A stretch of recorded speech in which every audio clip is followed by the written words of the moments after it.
ఒక్క గులాబీ కండువా కప్పుకున్న మా ఎంపీ గారు ఒక్కరుంటే ఎలా పరిస్థితి ఉంటుండేనా? గల్లబట్టి అట్లెట్లా మాట్లాడతావు? బుద్ధుందా నీకు?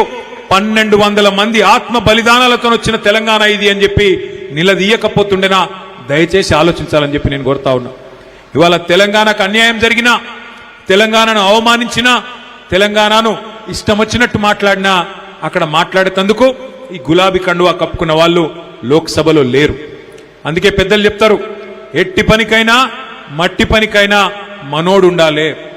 ఏనాటికైనా తెలంగాణ మీద ఈ గులాబీ కండువా కప్పుకున్న కేసీఆర్ సైనికుడికి ప్రేమ కాంగ్రెస్ కు బీజేపీకి ఉంటుందా?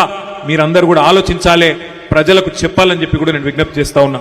ఇవాళ మన సందర్భం, ఇవాళ మనం మాట్లాడుకుంటున్న సందర్భం ఈ కార్యకర్తల శిక్షణా శిబిరం.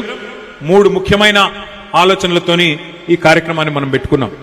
అందులో మొదటిది, మన పార్టీ యొక్క సంస్థాగత నిర్మాణం చేసుకోవాల్సిన అవసరం ఉన్నది. పార్టీ బలంగా ఉన్నది, ప్రజలు ఎదురు చూస్తున్నారు. ఎప్పుడెప్పుడు ఎన్నికలు వస్తాయా, ఎప్పుడెప్పుడు ఈ దిక్కుమాలిన కాంగ్రెస్ ను తీసి ఆ మూసీ నదిలోనో బంగాళాఖాతంలోనో పారేయాలన్నా అన్నట్టుగా ప్రజలు ఎదురు చూస్తా ఉన్నారు. రాష్ట్రమంతటా రైతులు ఎదురు చూస్తున్నారు. కళ్ళల్లోంచి నీళ్లు వస్తలేవు, కన్నీరు కాదు నెత్తురు గారుతున్నది ఇలా రైతులకు. అట్లాంటి పరిస్థితి ఉన్నది. మరి తప్పకుండా ప్రజల్లో అభిమానం ఉంది, ప్రజల్లో కేసీఆర్ గారిని తిరిగి తెచ్చుకోవాలి అనే ఆరాటం ఉంది. కానీ అది జరగాలి అంటే మరి సుశిక్షితులైన సైనికుల్లాగా మన కార్యకర్తలు, మన నాయకులు ఎక్కడి వాళ్ళక్కడ తయారు కావాల్సిన అవసరం ఉంది. దానికోసమే మనం జూన్ నెలలో, వచ్చే నెలలో సభ్యత్వ నమోదు కార్యక్రమాన్ని ప్రారంభించుకోబోతా ఉన్నాం. జూలై, ఆగస్టు నెలల్లో మొత్తం కమిటీలు కూడా వేసుకోబోతా ఉన్నాం.